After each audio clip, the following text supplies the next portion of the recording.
আমাদের tin account রয়েছে বাংলাদেশে 1,28,00,000 মতো। এর মধ্যে আমাদের ভ্যাট ট্যাট দেয় কত? 15 লক্ষ। 44 লক্ষের মধ্যে অ্যাকুরেট ভ্যাট দেয় 16 লক্ষ আর কি। তো এই 40 লক্ষ ট্যাক্সের আন্ডারে আছে আমাদের, কিন্তু তার মধ্যে অ্যাকুরেট ট্যাক্স দেয় হচ্ছে প্রায় 16 লক্ষের মতো। তো সেখানে দেখেন আপনি আবার নতুন করে সংযুক্ত করলেন, যে কোনো একজন ব্যক্তি একটা ব্যাঙ্ক অ্যাকাউন্ট খুলতে গেলে তিন সার্টিফিকেট লাগবে। তারপরে মানুষ আর ফর্মাল চ্যানেলে যে টাকা লেনদেন করবে সেটাও করতে তারা ভয় পাবে। তার মধ্যবিত্তরা অনেক লো ইনকাম, তার ট্যাক্সের ভয়ে তারা করবে না। সুতরাং ইনফর্মাল ইকোনমি যদি বেশি হয়ে যায়, আপনি আলটিমেটলি গভর্নমেন্ট কিন্তু অন্য জায়গায় আমাদের ইকোনমিতে বিনিয়োগ আসবে না, কারণ ব্যাংকে টাকা নেই, মানুষ টাকা রাখবে না। সুতরাং এটা একটা অনেকের জন্য সমস্যার কারণ হিসেবে দাঁড়াবে।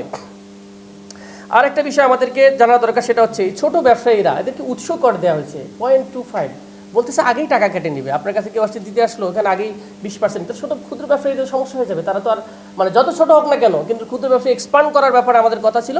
সেখানে আমরা দেখলাম যে সেখানে উৎস কর দেওয়া হয়েছে, সেটা আমরা মনে করি তীব্র বিরোধিতা করতেছি, এটা কোনোভাবে করা উচিত না।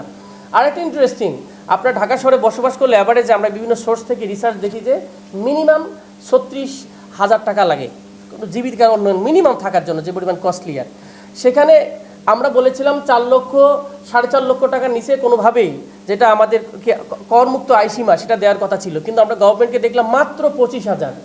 আপনি যদি ইনফ্লেশন রেটটাও ধরেন, 25,000 বাড়িয়েছে, মানে 3,75,000 করেছে এর মধ্যে আয়সীমা। আপনি যদি ইনফ্লেশন রেটটাও ধরেন, তাও আপনার এটাকে হওয়ার কথা ছিল 3,85,000 টাকা।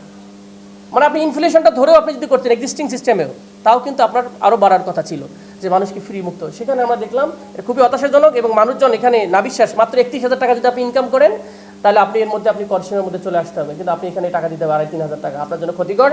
অনেক লোক চায়ের দোকানদার হতে পারে, ভাই যেটা বলতেছিল যে তার 1 লক্ষ টাকা ইনকাম হতে পারে, কিন্তু সে ব্যাঙ্কিং চ্যানেলে ইনকাম করে না, কিন্তু আপনি ফর্মাল চ্যানেলে করেন। সুতরাং 31,000 টাকা ছোটো একটা, আপনি অফিসের কর্মকর্তা, আপনি প্রাইভেট কর্মকর্তা, একটা ব্যাংকের চাকরি করেন, সাংবাদিকতা করেন, ফর্মাল চ্যানেলে লেনদেন করেন, আপনাকে কিন্তু ট্যাক্স দিতে হবে। কিন্তু ইনফর্মাল চ্যানেলে 1 লক্ষ আয় করতেছে, তাকে ট্যাক্সের আন্ডার নেই। সুতরাং এটাকে একটা আমরা মনে করি অনেকের প্রতি জুলুম হবে, এই করটাকে কোনোভাবেই বাড়ায়া অবশ্যই 4.5 লক্ষ নিয়ে যাওয়া উচিত।